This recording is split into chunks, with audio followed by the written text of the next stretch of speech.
and was likely to have at any one time over 250 business units at different levels, different regions, et cetera, each with at least 10 work teams and units, 10 cross-unit interfaces, and 75 internal interfaces.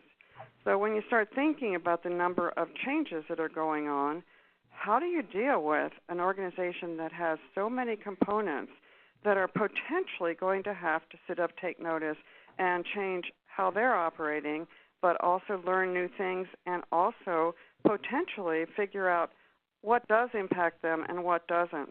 So 500 units, teams, and sets of interfaces that organization was dealing with, and the particular transformation they were making, which was to a much more global product line-driven business, impacted every one of those in some ways. So I'm going to turn this over now to Chris, and I want you to keep in mind that complexity, and that's really what we've been wrestling with is, what do you say to a company? What's the models? What are the frameworks that can help with this kind of very pervasive, ongoing, and dynamic change? Cool. Thanks, Sue. And again, echoing Sue's comments, welcome to friends and old friends and new friends as well, and glad you're able to join us. And again, in advance, thanks to Dan for taking the time to share with us the case on Driscoll's. Continuing on from what Sue was talking about, what we were doing, how we started the agility research, the whole question was about how do you become agile? What does the transformation to agility look like, and what are the characteristics? And that the results of that came out in the book on the agility factor with myself, Tom Williams, who I think I saw you on the call, and Ed Lawler. And we started asking, what did these organizations look like? And pretty soon the question came, not just what do they look like, how do you become one?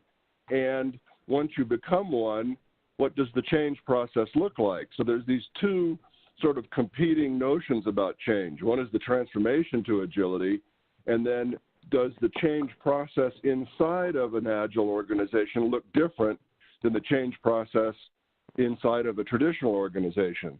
And I think the answer turns out to be yes. And that's kind of what led Sue and I to start talking about these things and looking at these fundamental transformations, eventually leading us to Dan's organization and Driscoll's and looking at these multiple changes that Sue talked about that are going on. It's not just the one-shot project management, one change at a time thing. What we're seeing is continuous change, multiple changes at the same time, and organizations developing a very different capability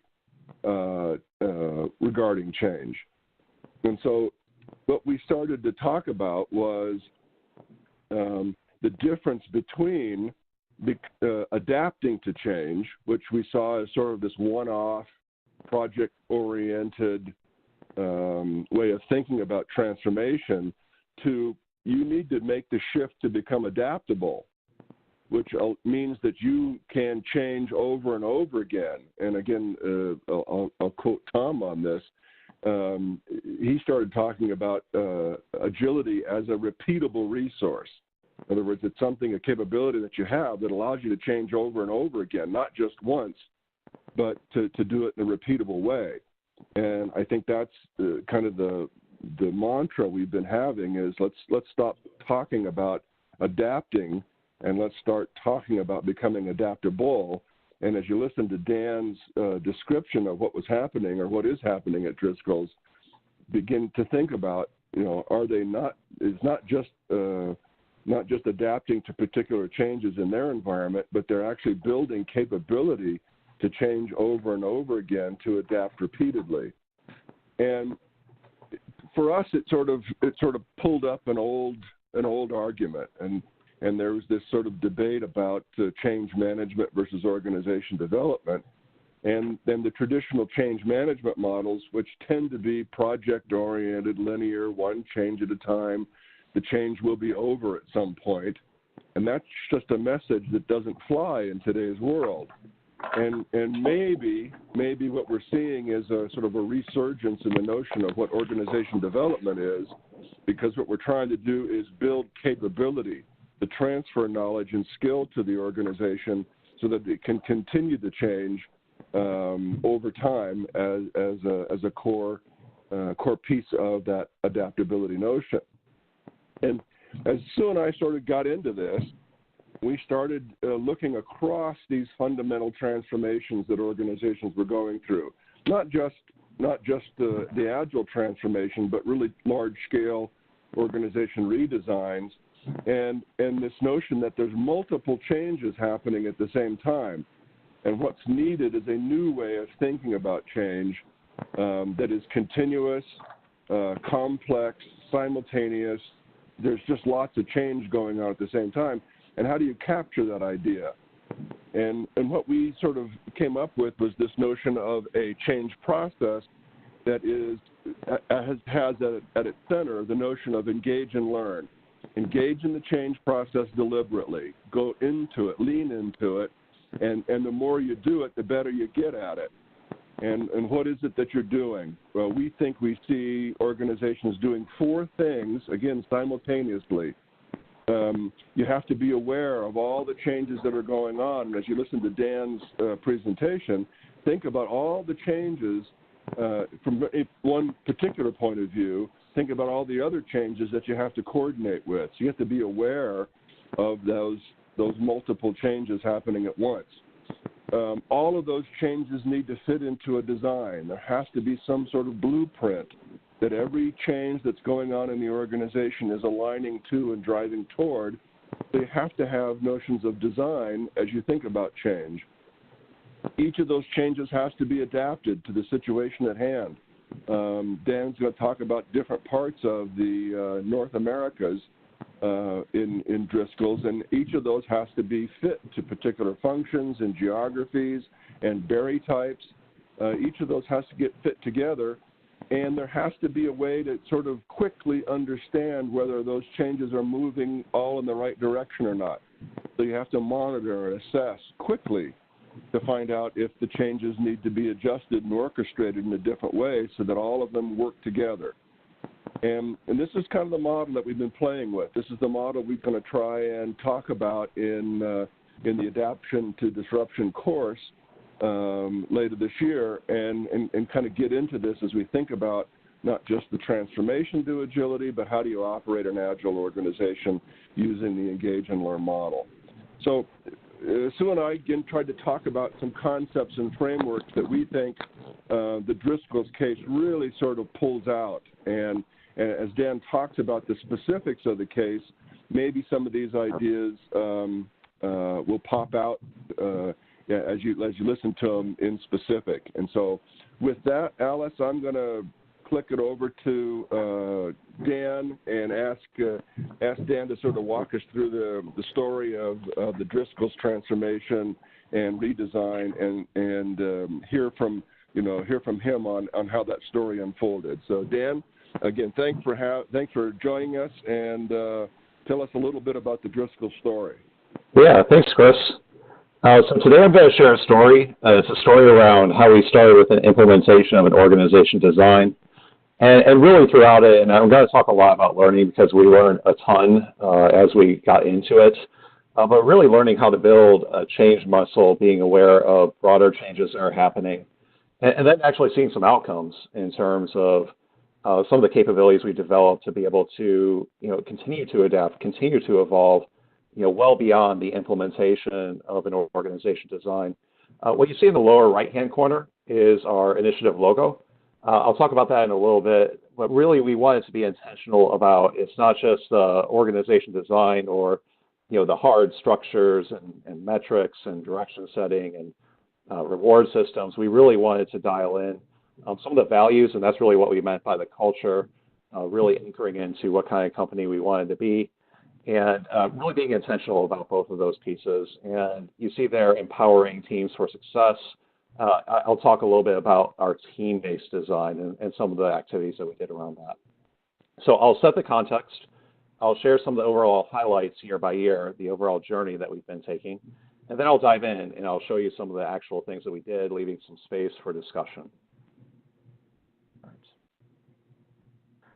So Driscoll is a fascinating company. It has a very rich history. It's a family-owned company. Been growing berries for more than 100 years. The official company, Driscoll Strawberry Associates, was founded in 1950, and then had first patented strawberry in the 50s as well. And recently is really the thing that I'd like to hone in on. If you think about it in terms of the late 80s, early 90s, that's when we started to add additional complexity. We're adding new geographies. We're adding new berries. We're going to market with a year-round, what we call a berry patch, and we're offering strawberries, blueberries, blackberries, and raspberries all year round. We're expanding into additional markets in Europe and Australia. And for that reason, we had to start thinking about things like matrix organization structures. And you can kind of see and get a feel for, you have a long, rich history, and then in recent history, there's a lot of additional complexity that you're adding into the business. And those are some of the things that we had to really grapple with here.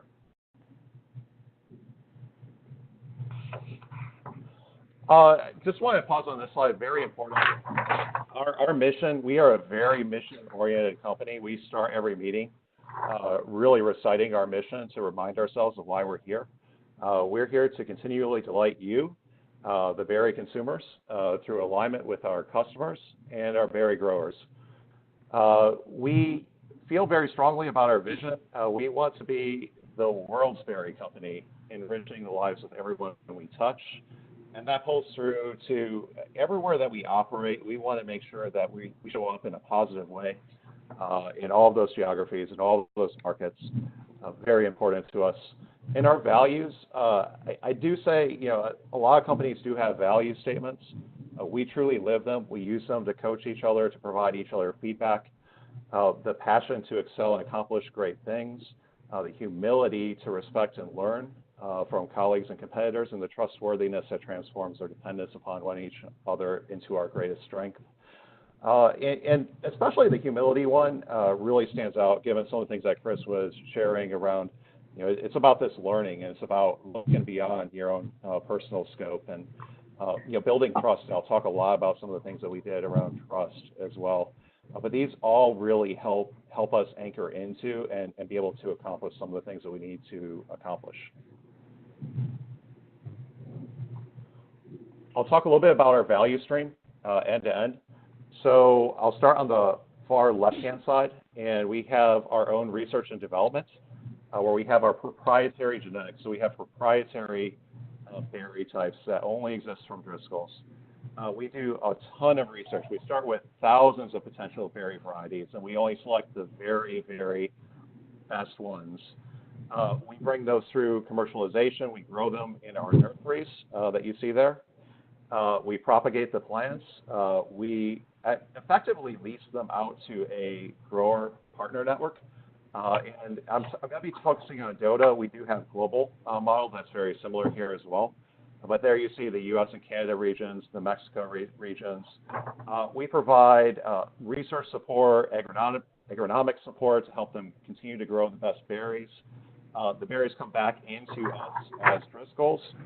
We have quality, we have the coolers, we have distribution, we have transportation. We have the common market, and we send it out to customers, which would be like retailers, as an example, grocery stores, and ultimately to you, the consumers. So that's a high-level depiction of our value stream. Yeah, and Dan, I wanted to just to reinforce that point, right? For those of you who are familiar with the STAR model, what Dan's talking about here is that this is the work process, and the way I sort of describe it is, they do the R&D. If you think about somebody like apparel or Nike or somebody like that, they do the design, and then they outsource the production, right? So the grower network does the growing, and then they give them the plants, give them the design, and then that design comes back into the supply chain and out to the customer. So if you think about it, it's analogous to kind of the way an apparel company would sort of work. But that's the work process that sort of underpins all the design inside of Driscoll's. Thanks, Chris. And so I'm going to be talking about DOTA, but it was very important to understand how DOTA, Driscoll's of the Americas, fits into the broader Driscoll's context and the context of what we call the broader enterprise, which is Driscoll's plus our grower partners collectively. So you see here the large bubble is DOTA, Driscoll's of the Americas. It is our largest business area. Within that, we have Mexico, largely South America as well, Europe, Asia Pacific, Australia, New Zealand, and a research and development function that has global reach. We have a number of global support functions as well, and functions like HR, finance, that cut across the entirety of the business as well. And so it just gives you a sense of some of the interfaces, some of the dependencies. And what we decided early on is that we were going to focus on DOTA, but have those kinds of conversations around the connection points elsewhere. And I'll talk a little bit about some of the changes that we are seeing more broadly beyond the implementation of this org design.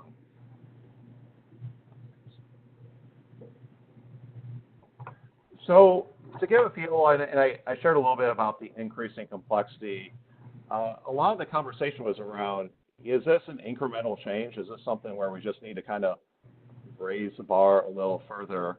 And what we realized is that there really are fundamental changes here that are transformative in nature.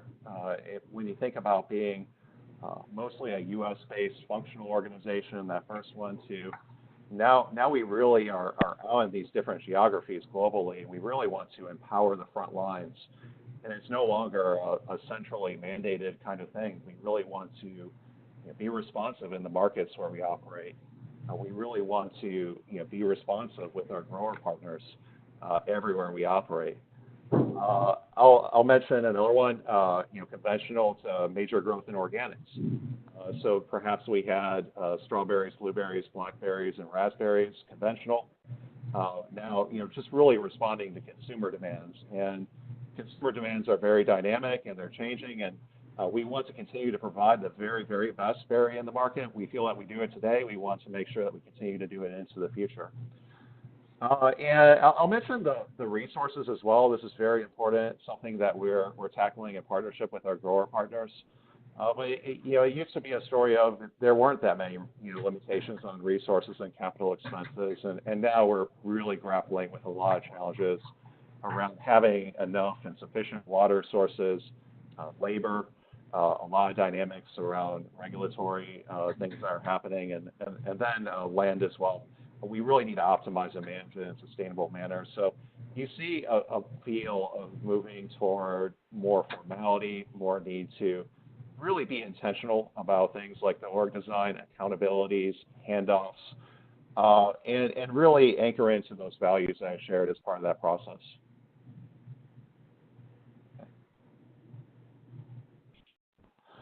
So this is the change map, and I started thinking, when I joined the company, and we were starting to do some organization design. So the activity was really to rethink every part of the business, redesign every part of the organization across the entirety of that value stream that I shared.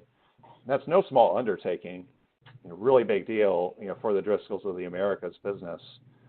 And shortly after that, I started seeing emails. You see an email about, here's a new change that's coming. Here's a new system that's coming. Here's something that we're doing to innovate in the market, innovate how we produce. And you start to see other changes that are happening at the business area level.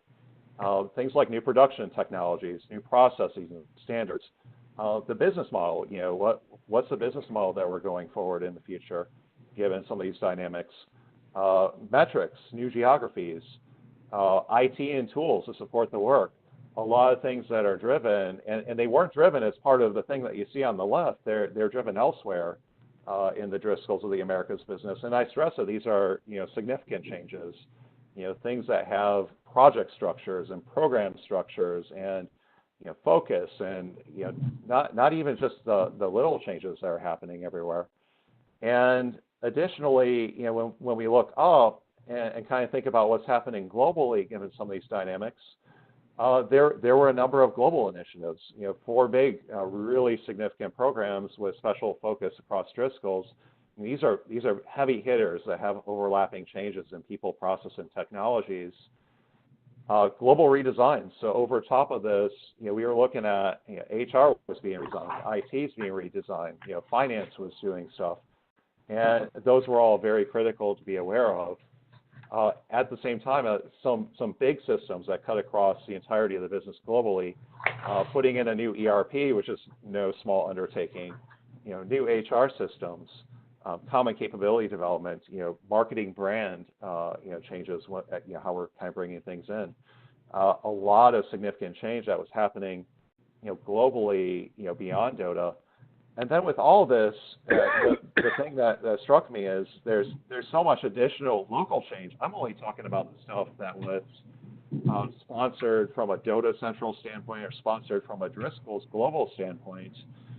If you actually get out there and talk with folks, you hear about all the other local change that's being driven, everywhere we operate, in addition to figuring out how to kind of deal with all this stuff that's coming globally, all the stuff that's coming at the DOTA level. And so it became clear in implementing this org design that this wasn't the only change, and it was pretty complex, but a lot of different things that we had to deal with. So with that, I don't know, Chris, if we want to maybe kind of poll the audience here just to kind of get a feel for how familiar is this situation kind of feel for you? Yeah. So, Alice, do you have that poll up? What we wanted to do is to see if we could get a sense of how everybody sees this. Is this something that this multiple changes going on is something that you're all facing? And so our little question for everybody is, how many significant changes are going on in your organization that you're aware of? And we're trying to have a little fun with this. Is it less than 5? Is it 6 to 10? Is it more than 10? Do you just not know how many other changes are going on, or do you have more other changes than you could possibly count?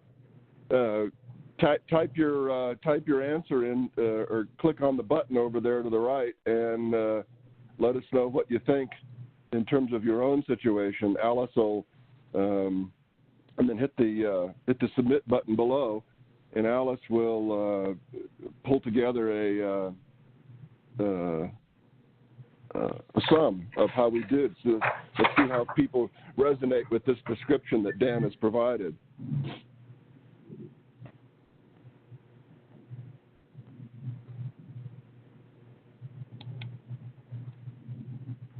Okay. Alice, why don't you show what we got? Yep. All right. You got it? Yeah. Yeah, I mean, I personally can't see it. Over on the chat area, Dan? Okay, in the chat area. Yeah. And there should be a polling thing that pops down. Oh, nice. Okay. So most people are saying it's 6 to 10. That's the highest number, but fairly closely behind that are more than 10 and more than I can count. So so I think the overall sense here is a lot, right? So this description that Dan has just provided is fairly familiar to people on the call, that there are multiple changes going on inside of the organization, and this complexity that Sue and I started talking about at the beginning sort of actually does exist out there in the real world. Absolutely. Yeah, I couldn't agree more. Really, if you think about it, this is a picture that I had in my head. Kind of thinking about this, and when you're implementing an org design across the entire business, and we use a systems model, we use a STAR model, so you're not only doing structure, you're having those conversations around strategy and the capabilities you need to build, work process, your management process, reward systems, people. You're doing it across the entirety of this business. It kind of feels like the amount of change you might have in Earth. And there's no way that you'll ever be able to see all the change that's happening in Earth. You might be able to see a thing here or there, but maybe you're responsible for kind of trying to figure out how to implement something like that. And the realization, in the broader context of all the change that's being driven everywhere, it almost feels like you're a little bit of a blip, a blip in the galaxy. And on the lower right-hand side, I was just thinking about, your change is here.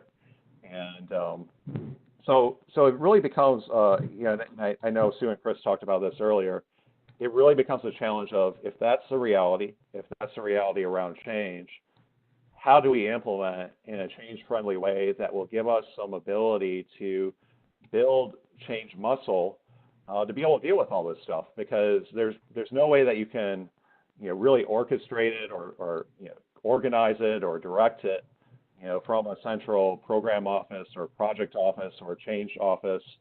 It's really something where if you really want to be able to help the organization rapidly adapt and get in front of the things it needs to get in front of, you really need to build, frontline capability in this space. And I'm going to share with you some of the things that we did. We have a lot of learning, and we're continuing to work on this. So with that, let me jump and just kind of share a little bit of the roadmap and what we've been working on here. So in the bottom, you'll see in 2015, we have business review sessions, and one of the sessions specifically focused on the kinds of challenges I shared with you earlier in this presentation. Some of the from-to shifts, the added complexity, the need to really anchor into our mission and our values. And there was a realization at that time that we needed to re-examine both the organization design with a systems model, and we chose the Galbraith Star. We also needed to build a lot of skills to be able to activate the matrix and build trust with each other, really empathize with each other, manage our energy, not time, and really bring our whole selves to work. In 2016, the work was done to complete what we call the macro org design. So this is some of the stakes in the ground, high-level org design decisions. And there are a number of pivots that you can take when you look to implement a design. One is, do you want to use a systems model like STAR, versus just doing structure? Another one is around high involvement, high engagement. And here our leadership really picked high involvement, high engagement. That really, we had over 50 leaders, directly engaged. We had an extended input team. We probably engaged, over 100 folks as we were developing some of the concepts, some of the structures, some of the macro design. And alongside of that, in parallel with that, we conducted what we call culture sessions for all of our Driscolls of the Americas employees. And this is where we learn practices around, okay, what is trust really, and how do we build it? What are some specific actions that we can take? Let's think about our energy. Let's learn some practices. Let's meditate. Let's have some pattern interrupts. And I remember thinking it felt a little awkward in the beginning, and we learned to kind of take breaks and play some music and dance every once in a while. Bring our energy back. Talk about what's happening in our lives. And these are all things that were very important to be able to lay that foundation for the work that was ahead of us. Toward the end of 2016 and into 2017 is what I call the sequence implementation phase. This is where we took all the teams who were specified in our design. We conducted what we call a team startup process with ongoing detailed design and ongoing assessment approaches. I'll give you a little bit of a flavor of what that looks like. And, hey, Alex, yes. There's somebody typing on the keyboard, so you might want to mute if you haven't sorry. muted yourself. Yeah, I did hear that. Yeah. Okay. Thank you. And then toward the end of 17 and into mid-2018, we really honed into detail these significant cross-functional processes we really need to get right in the new design. And really focusing on, we're closing down the official implementation of the org design initiative, and we're intentionally transitioning to a sustainable way that we work, where this is no longer a focused effort with a program team, a project team. This is something that's embedded. It's embedded in the way that we lead. It's embedded in how our HR business partners coach their client groups. It's embedded in how our project managers and process owners continue to lead and sustain the work that we started up here. And I would say today we do have things that we're continuing to work on. We're continuing to really even further dial up that focus on the mission, further dial up the focus on our markets, further dial up the focus on customers, and how can we really be good partners in helping them achieve their strategies. We're continuing to do some work on our internal process management capabilities, and I do see a lot of this lined up with digital strategies and looking at some systems implementations that are really going to help us facilitate the work and make more effective, efficient decisions. And those are some of the places that we are now. So that's an overall roadmap, and now I'm going to show you a few things. So this was from that initial business review session. There was an article that was handed out around how to make a matrix work that was really sent out to provoke some thoughts. The section of leaders was a good amount of leaders, probably about 50 senior mid-level leaders across the entirety of Driscoll's the Americas. They had breakouts, and they said, well, what kinds of things do we need to be focusing on here? And what you see on the right, those are some of the things you might talk about with your organization design. How do we set priorities? We need clear responsibilities. We really need to be crisp on how we make different decisions. We need to understand the key roles. How are we organized?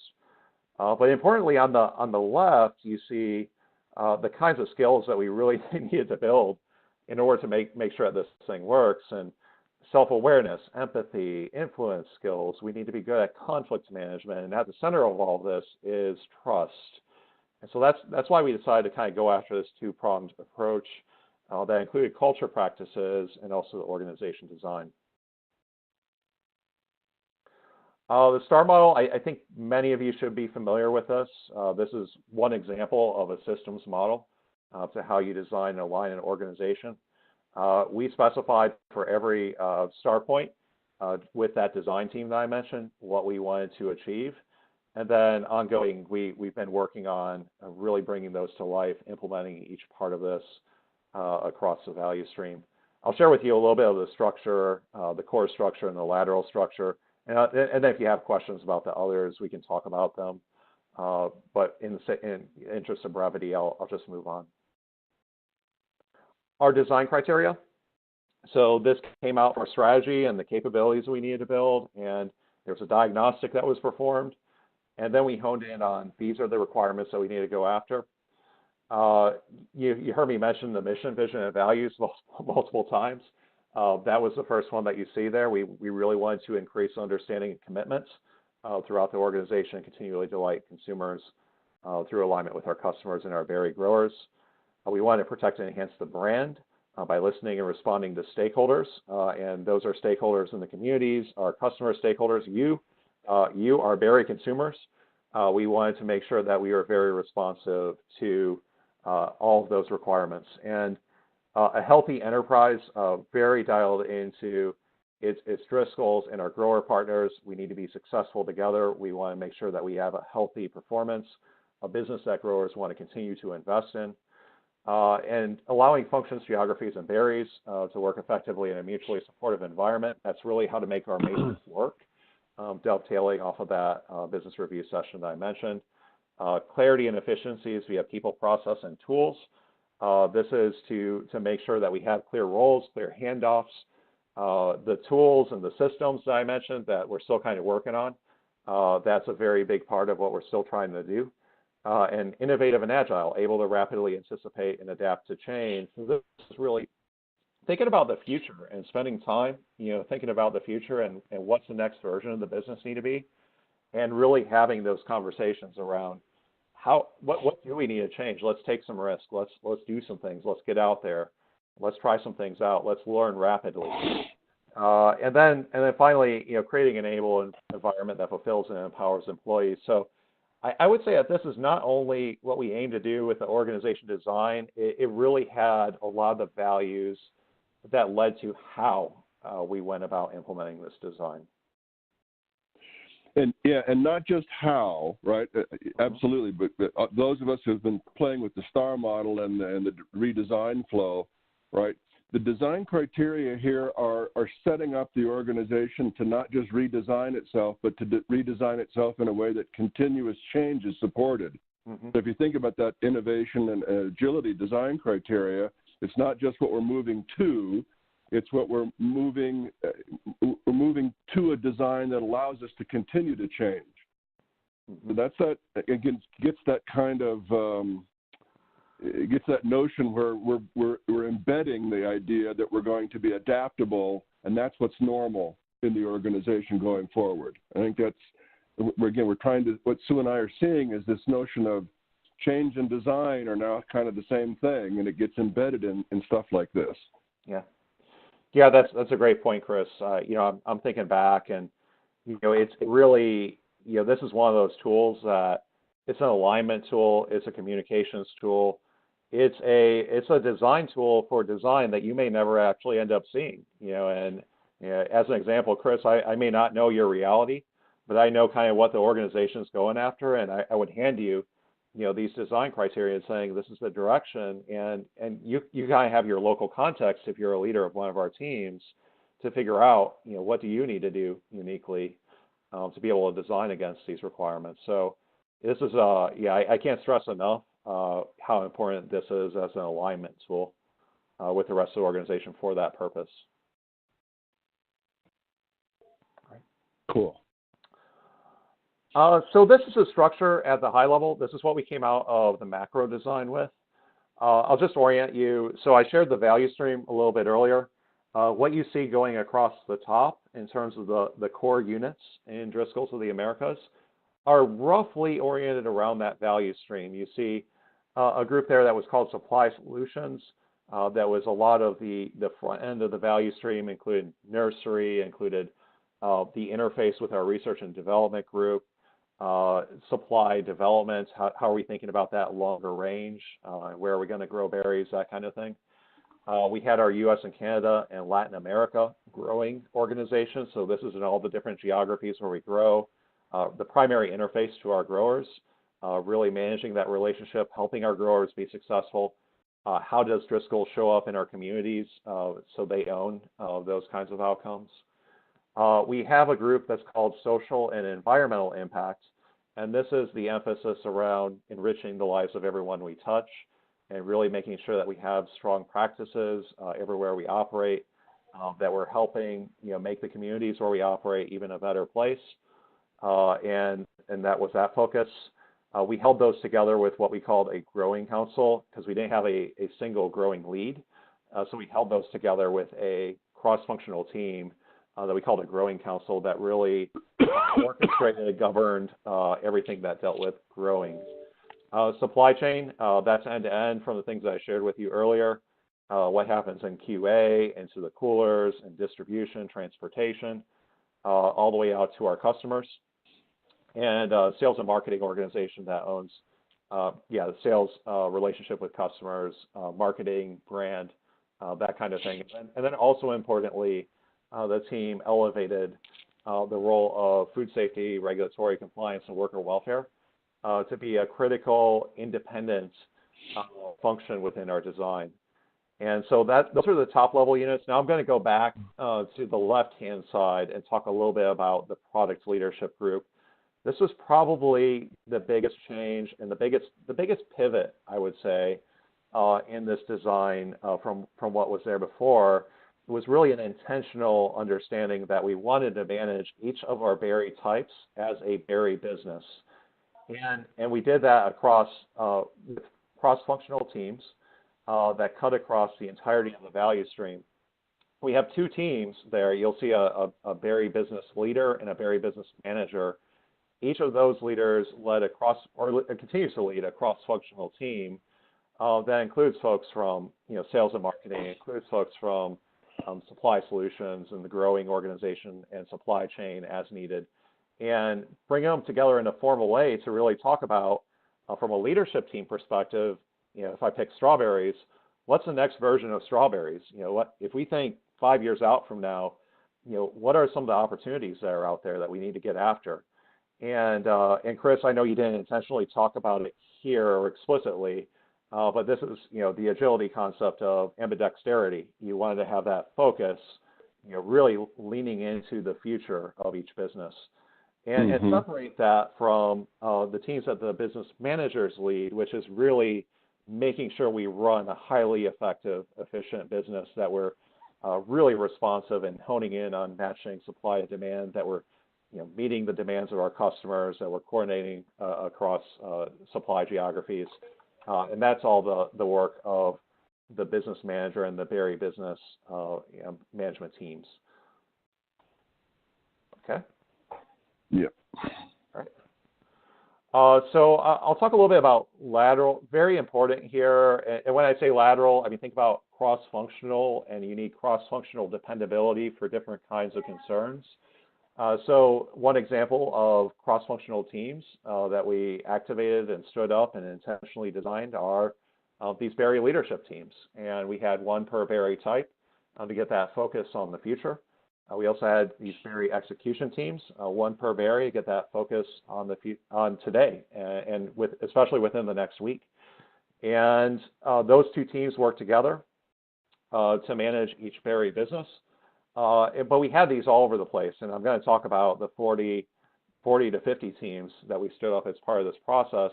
Another example is our district teams. So I mentioned a little bit earlier how we operate in all these different geographies.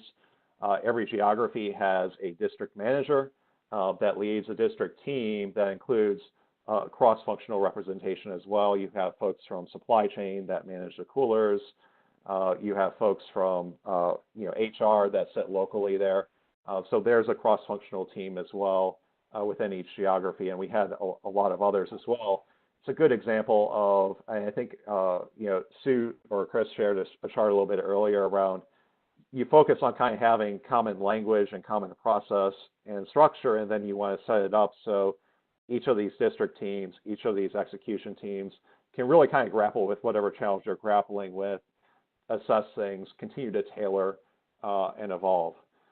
On the right, you see some of the process work that we scoped out. One example is our business plan. So we have a business plan that's called the Berry Plan, and we would scope that from some of the macro design process that I mentioned, some of the inputs, some of the outputs, and what that process needs to achieve.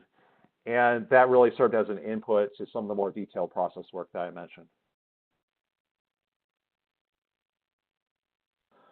So what did implementation look like? And so it's very important, I feel, to have some kind of a common framework.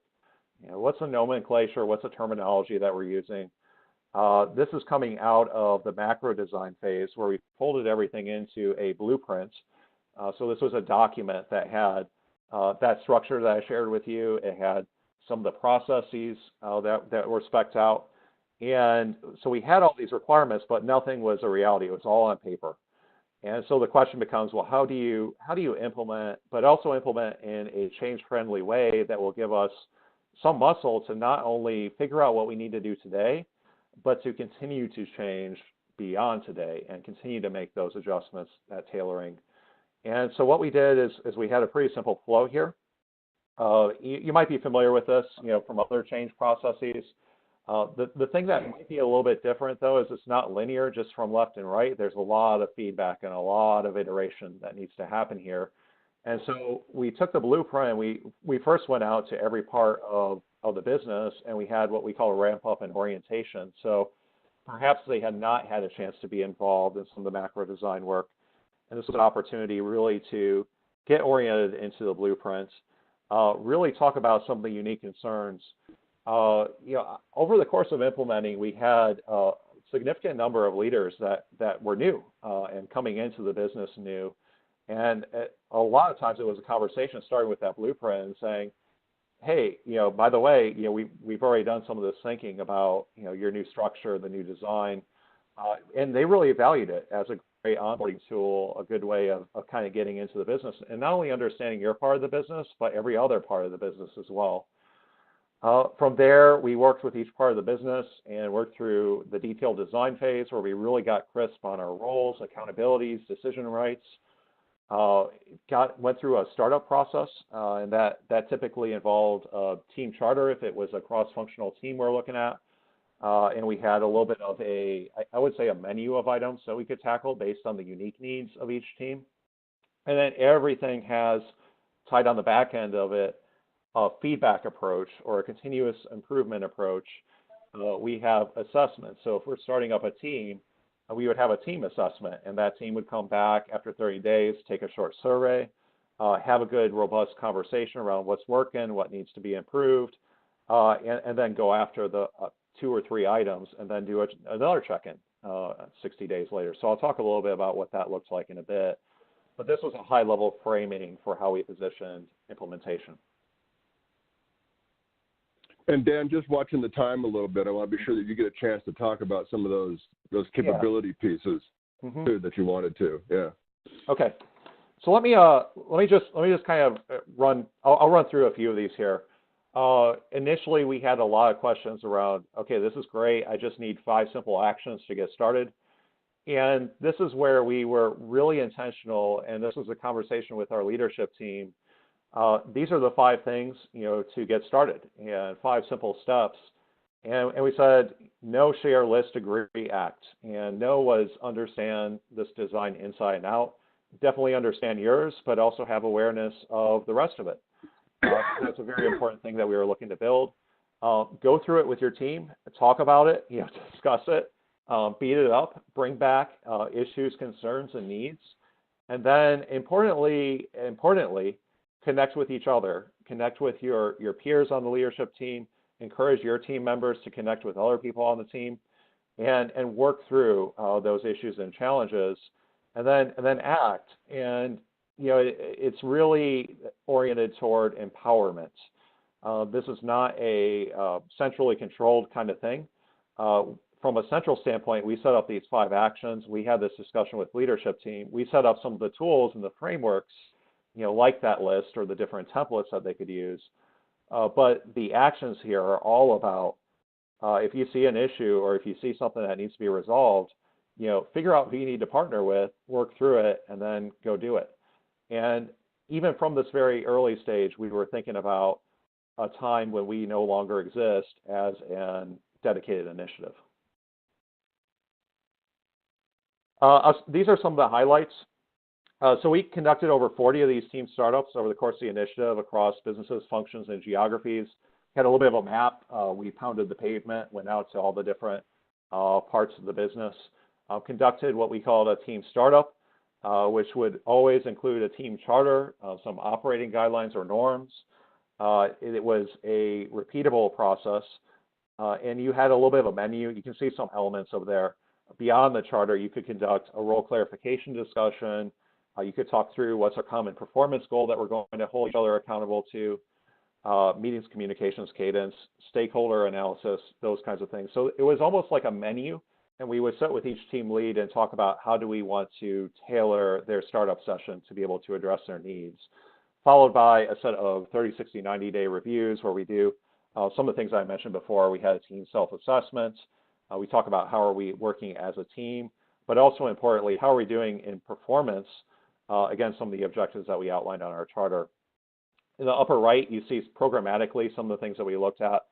Beyond the self-assessment in terms of metrics, we had a scorecard, and the scorecard lined up not only how we were executing against the project, but how are we doing overall on our team assessments? Were teams generally improving on those? How are we doing on the process work? Were we driving down the list of issues that we identified early on? And then importantly, in the upper left-hand corner, you can't see it, but that was what we called our sustainability metric. And the sustainability metric asked a simple question. It said, if we were to stop a dedicated project where we're implementing an org design today, what is the likelihood that this would endure? And that really came down to key behaviors that you can see and really see in an explicit way from leadership, key things that you can see from our HR partners in support of the client organizations, key things that you can see from a project and process management standpoint to be able to say, yeah, I'm pretty confident that if we close this initiative, that this change capability would continue. And we put a metric around that, and we track that every month as we went. And then in the lower right, you see a little bit of a depiction of some of the process work in the value chain. Let me move on. talk a little bit about communications and capability development. Our HR and project manager network was critical here. They were on the front line. They were the ones that were, really sitting with these different parts of the business. We had a very small core team, and I remember almost being a little bit scared, honestly, because we didn't have a lot of resources from a central standpoint. And I remember prior implementations where we had like org design and change people that we could line up with every part of the business and really dedicate that work. We didn't have that here, and I actually think that was a good thing because it forced us to think creatively and really dial in the importance of frontline leaders, the HR support, project managers, process modelers. These are all things that we really honed in on, and we connected that network. Is what you see in the top. We had a newsletter in the lower right left-hand corner that you see that had updates. Who just started up, what just happened. Tips for the culture practices and trust exercises, and links to other videos and resources. A great toolkit that what we call Driscollize, where we put our branding on it. Easy to kind of take with you, that has a lot of different learnings that can be applied day to day in team meetings easily, like one page. Easy to read, easy to do. Conflict management, problem solving, decision making. That was all embedded into our team toolkit. And then on the right-hand side, you see our internal website, which we call the BerryNet, which we had an initiative page that had the what and the why and some of the foundation communication documents. One of the cool things that I think we did there, we had a lot of videos, and not only videos from our sponsor, who is the president of NODA, we had a lot of videos just from the folks that were going through this stuff. We call them perspectives videos, and when we were out and we said, hey, just tell us, you just did your team startup. What advice do you have for other people that maybe haven't gone through their team startup yet? What's one thing that you learned that you might want to share?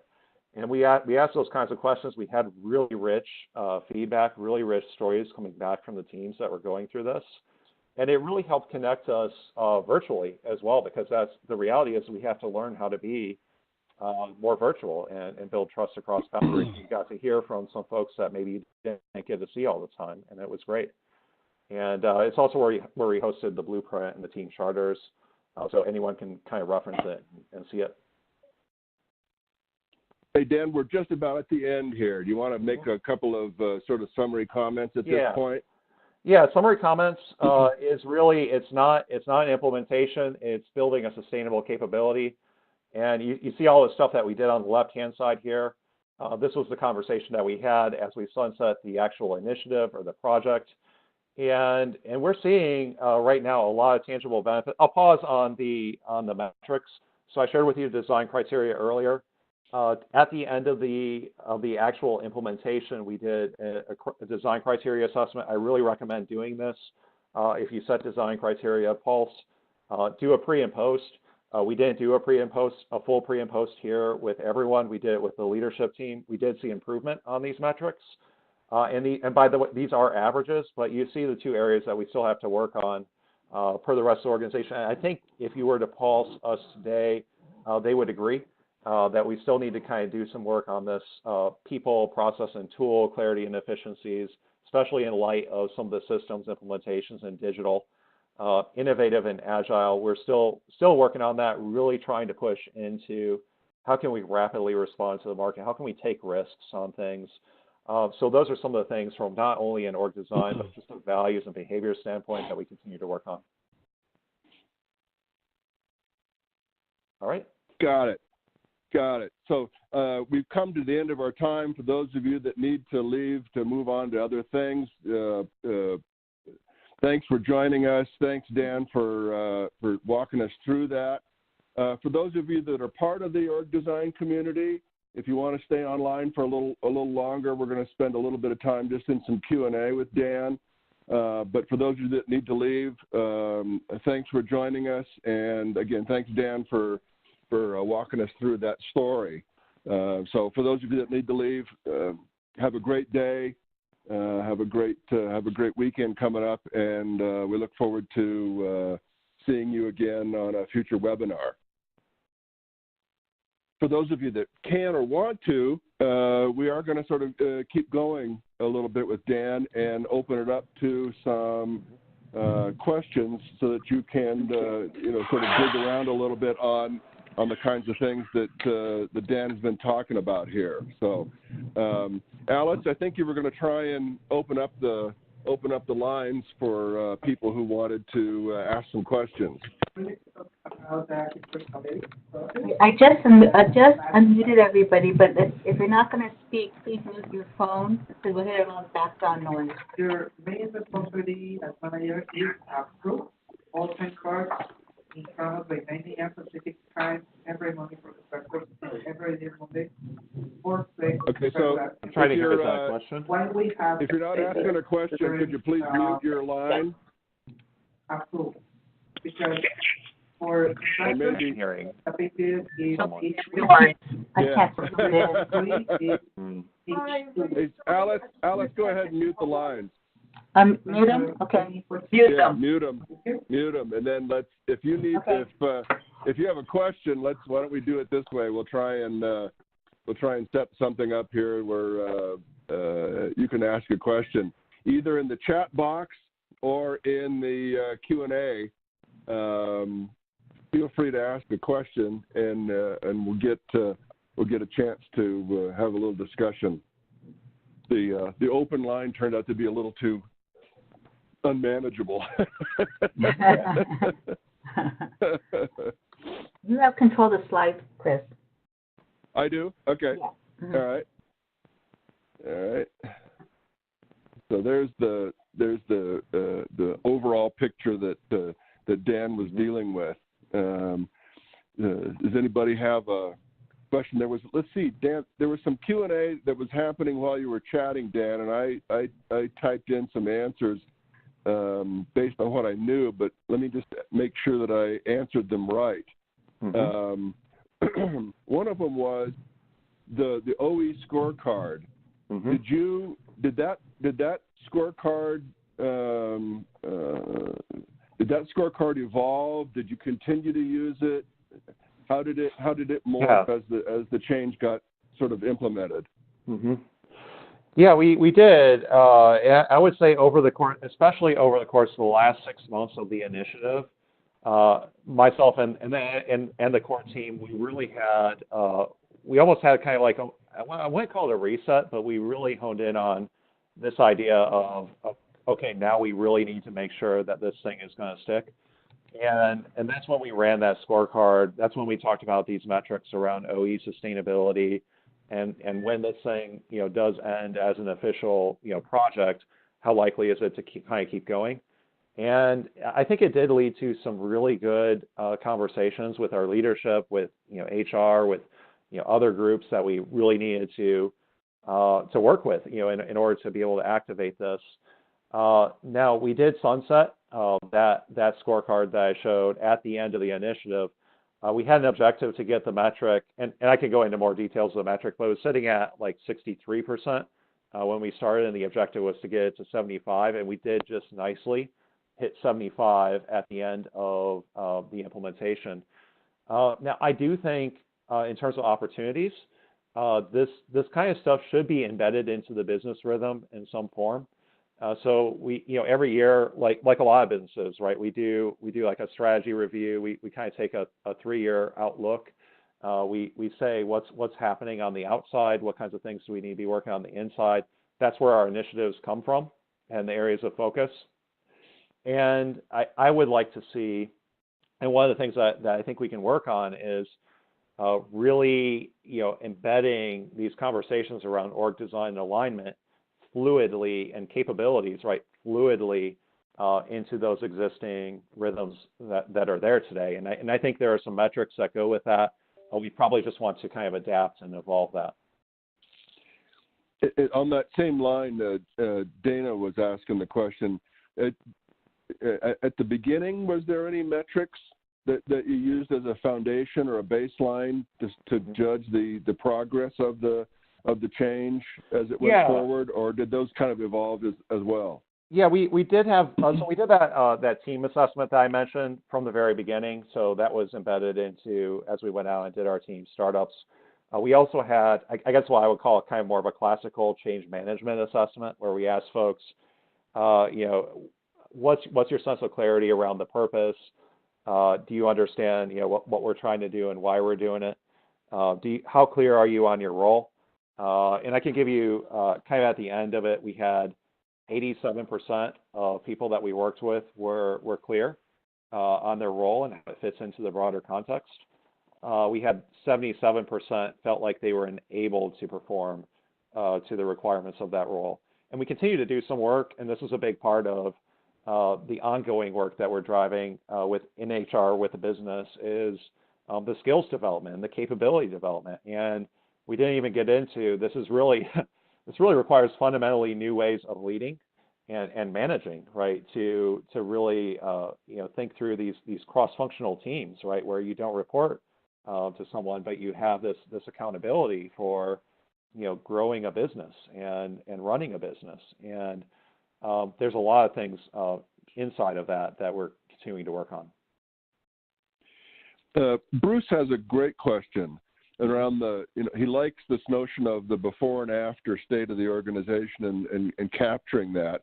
And he was asking the question about what were some of the toughest challenges after the new way has been in effect. And I suspect it kind of gets to what stuck. Did you try and institutionalize some things, or did some things need to continue to evolve even after you had begun putting some things in place? It's a great question.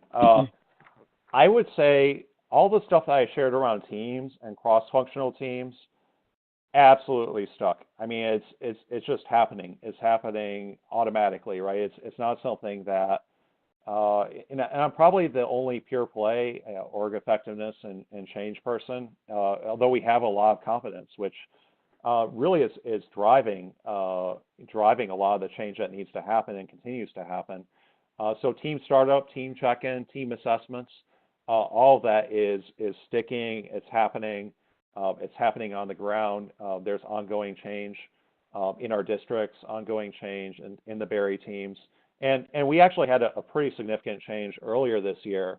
And naturally, intuitively, in DOTA, we knew to go back to some of these tools, some of these approaches to really help us clarify our roles, decision rights, those kinds of concerns.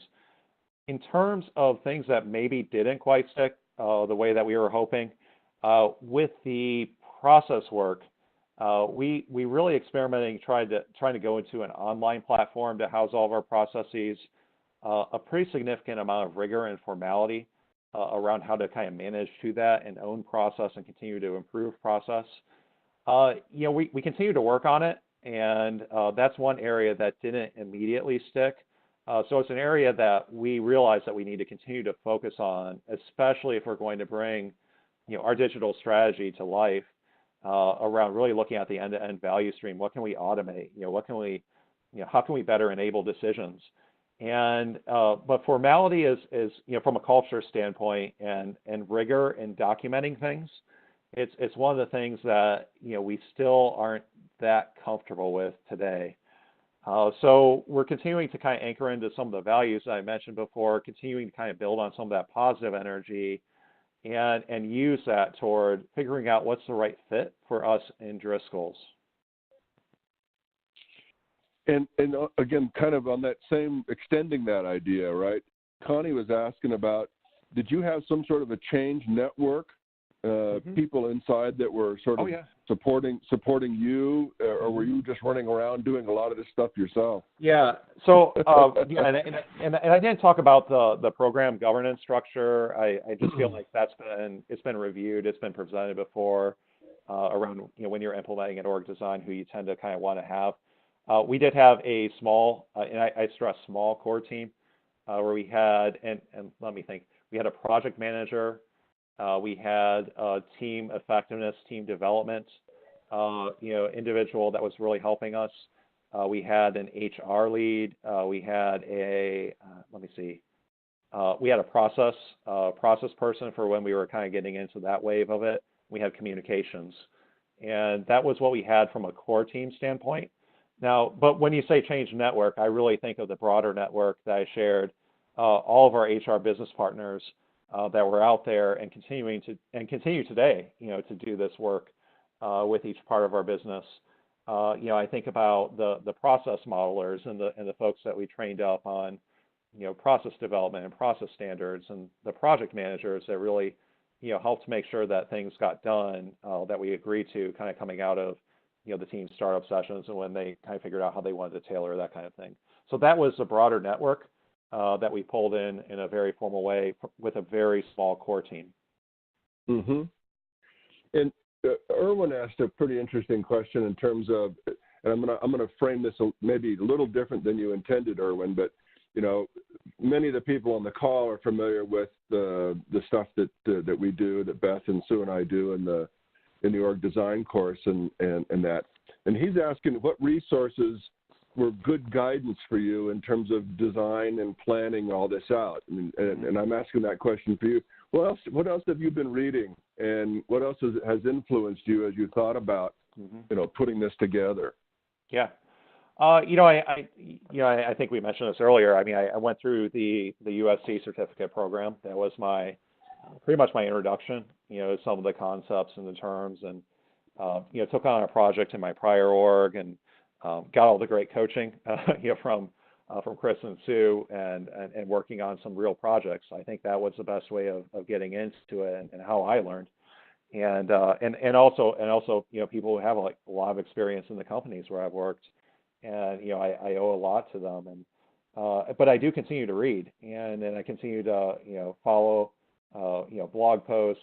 I'm, pretty, linked into, Organization Design Forum. I really recommend that. And European Org Design Forum does a newsletter, curated newsletter. I really recommend that. And just staying connected, and, Chris, your stuff on agility and Sue, all the work that we've done. I mean, I think I really do think that, this stuff is largely getting into real projects and largely getting connected to people that have kind of lived through it, that are thinking about it deeply.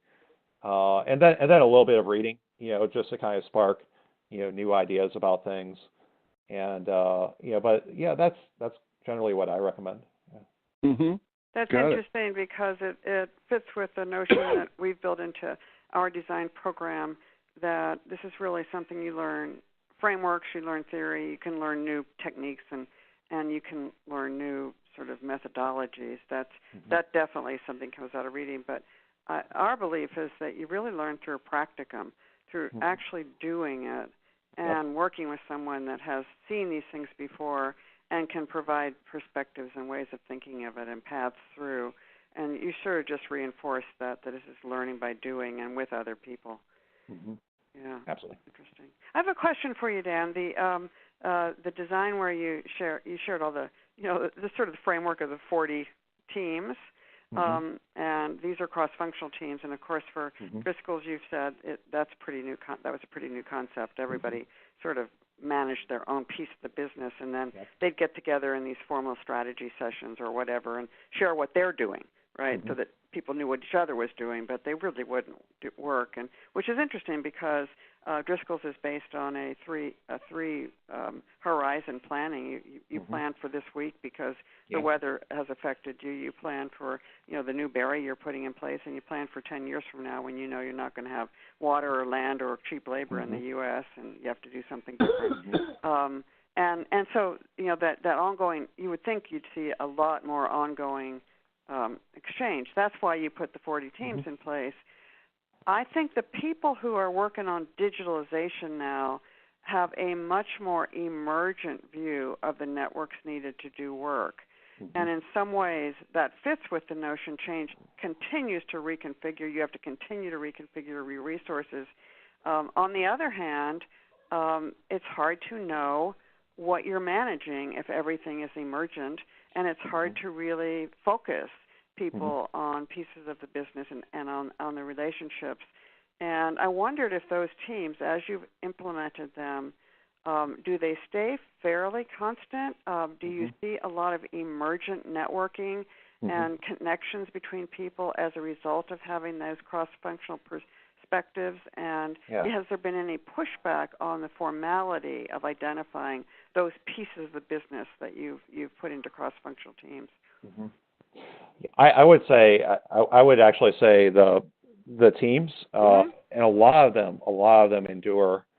Now some of the especially the Berry teams and the district teams that I mentioned earlier. I mean, those are very much alive and well and continuing units, to really. pull out their charter and review it and have some rigor when they need it, especially through this series of changes I mentioned that happened earlier this year, and really tapping into that. And we're using it globally now as well. We're kind of talking about some of the changes that that are global versus business, and definitely the rigor for the team stuff has taken hold. Now, on the other part of your question around emergence, given digital and that things just kind of need to come together, I feel like at least today we're starting from a very formal standpoint around we need to implement these 3 or 4 key systems in different parts of the value stream, and with a program structure and communications plan and project plan and who's on the core team and who's the extended, I mean, those kinds of things. But it's a very formal kind of thing that comes out of our business review, where we prioritize and we say, okay, these are the 3 key systems initiatives that we're going to focus on. But it's a very formal program structure. I suspect that some of the emergent networking and conversations around the work and what are we actually going to do with this stuff? How do we make use of this technology to actually make better decisions? I think that's something that we continue to work on. I don't know if we've been as explicit about it, but we do have a lot of relationships. We're a very relationship-based company. We're very family oriented. Not only is it a family-owned business, we kind of view ourselves as family, and it's a lot easier in person. You really need to kind of work on it, virtually. So that's something that we continue to work through. And as you become more global, presumably there's going to be many more needs to just reach out and establish a network connection with people that are in another part of the world, even. Yeah, absolutely. And those are the kinds of conversations that we're having today. We really want to be intentional about empowering each geography to kind of be responsive in the markets, be responsive with the growers and grower needs, be responsive to our customers, and we don't want to have a lot of central mandates. We want to enable local. At the same time, there are these places, these areas that we need to be intentional about. We really probably should be sharing our knowledge. We really should be sharing best practices. We don't want to get in the way of allowing each of our geographies to be responsive. But they're even like research, right? Research and agronomy, and what can we learn from each other? And experiments that we're doing in Europe, and experiments that we're doing in Mexico, experiments that we're doing in California.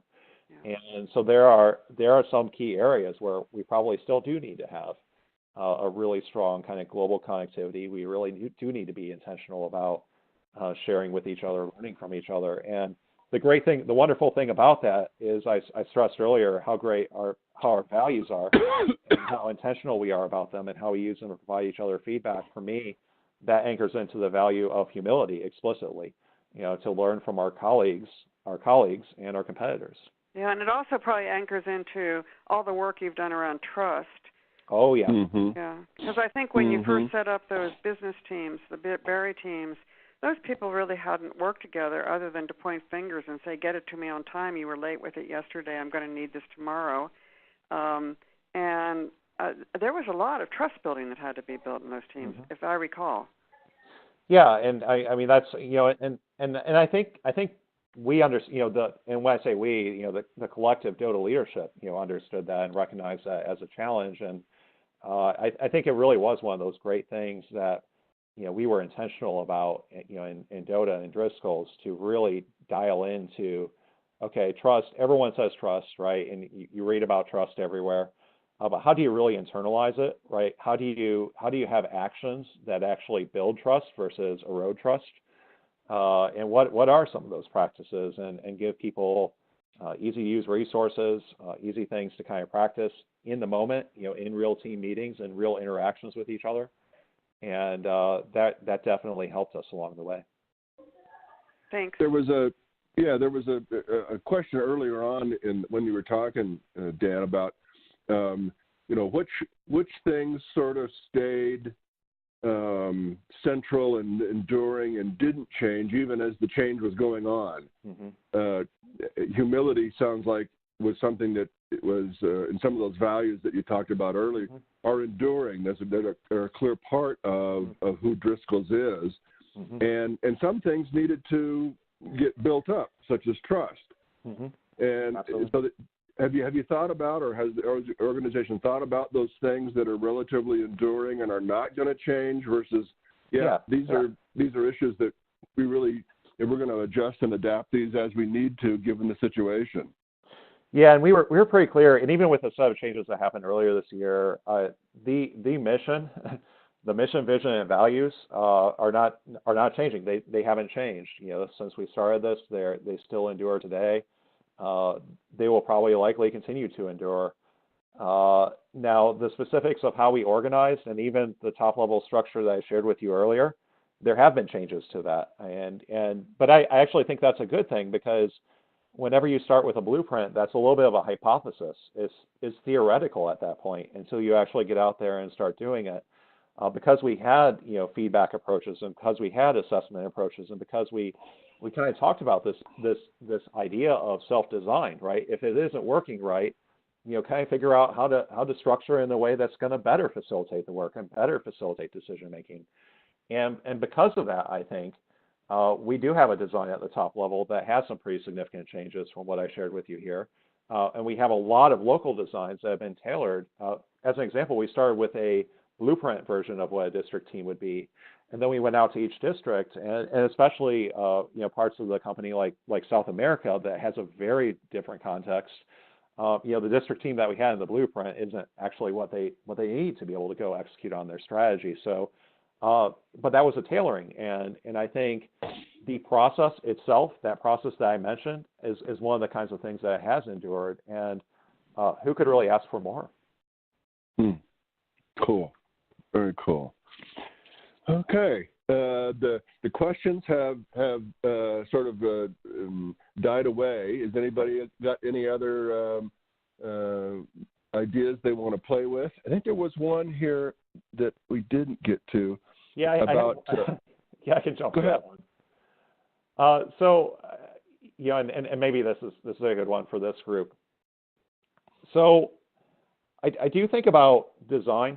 We're talking about organization design, and one of the things that sometimes I try to think about is what can I learn? What can I learn from other contexts, and other places where you see design? And I kind of started to think about complexity, and I shared with you the complexity happening in the environment, and the reality is, even the organization design stuff that we have, is more complex. We have more specialized roles on things that maybe we didn't have, 2 or 3 years ago.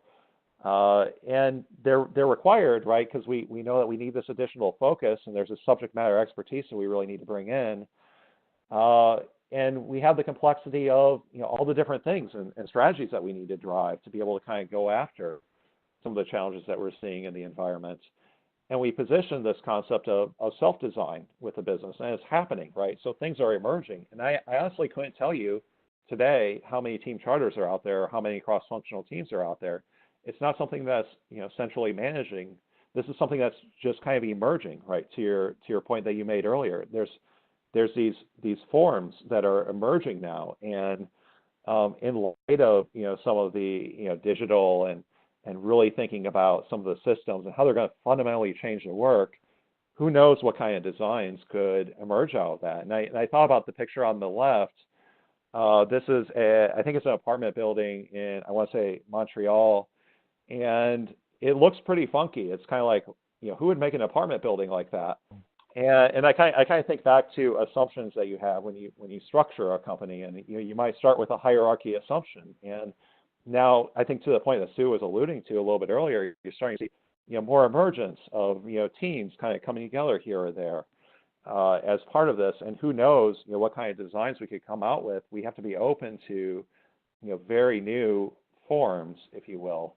And this particular apartment building, it all comes down to what it's trying to achieve. And in this particular case, one of the things that's trying to achieve, it wants to have every apartment, have a wall or a window that's facing the sun. And so not only on the front end, but also on the back end. So if you think about different design options that are going to help you be able to meet that, you kind of look at that, you say, huh, that kind of gets the job done, but I didn't expect to see it. And at the same time, I know I have a lot of conversations with different parts of the business about, so how does the work get done again? How are you making decisions on things? And as you follow the flow of work and the flow of how you make a decision on things, you start to see things that maybe look more like a self-operating napkin, a Rube Goldberg machine, something like what you see on the right. So I don't know if I have an answer for it, but I think this is something like, we talk about polarities and, really kind of letting things emerge, but also be able to kind of examine things and take a look at how the work's getting made and how decisions are getting made. And really kind of examining it and saying, is this a new form that we really just need to kind of be open to and let go and let emerge? Or is this really something that's kind of unnecessarily complex, unnecessarily inefficient? Is it really fit for purpose and effective? And that's just something that I don't have an answer for, but it's just something that I happen to be feeling at the moment. And one quick one, Dan, because I missed it. I apologize, Dan. I skipped over. Dana had a question about, did you have to get kind of a business case for any of these things, or have they sort of all emerged now because they're operating under a particular umbrella? Mm-hmm. Yeah, there was a business case when this was spec'd as an official initiative, with a program structure that requires resources and that kind of thing. And the business case is really what's happening in the business and the need to really rethink how we're organized, how we make decisions, clarify our roles, et cetera, the things that I shared with you. Today, it's no longer an official initiative with an official business case. But the reality of what's happening in our environment, the reality of the challenges are still very much there. And so that's why, I'm really trying to influence, let's continue to think about this. Let's continue to think about it in a very formal way. Let's continue to be explicit about it. I think that there is a central role, some central, orchestration, examining. It's probably a subject for another webinar, but I think that there is a role for a central architect, if you will, to really, take a look, kind of scan the business, conduct some assessments, kind of see what's working, where we maybe not aligned, where do we maybe have an opportunity, kind of see something that looks like a self-operating napkin here, and then kind of convene the right groups together to kind of go after that and tackle it. So that's how I see a specialty, org design change role potentially playing in companies. Yeah, taking that strategic look across the organization, and once it's sort of kicked off in a direction, and everybody agrees on the direction, and once everybody's equipped and the organization is capable, those changes then just kind of continue to unfold, and from time to time, that architect may need to say, well, we need to shift a little bit to the right or shift a little bit to the left, but we've got the capabilities now built into the system to let it move and grow and develop. Yeah. Hey, we're at the end of our time. Dan, God, Sue and I have been following you now for, a number of years, and every time we listen to you, you say something fascinating about what you're learning and what Driscoll's is going through. And so on behalf of Beth and Sue, thanks so much for taking the time to share your experiences and what's happened at Driscoll's. Oh, thank you. I mean, it's very humbling that you're following me, because I've definitely been following you and really appreciate everything. I've had an opportunity to learn from you and Sue and others in this network. Others as we all cool group. Figure out how to do this. Yeah. Fantastic. Thanks, Dan, very much. Thanks, Dan. Thanks, Dan. Thanks, everybody, for joining in. Have a great rest of your day. Right. Bye. Bye. Cool.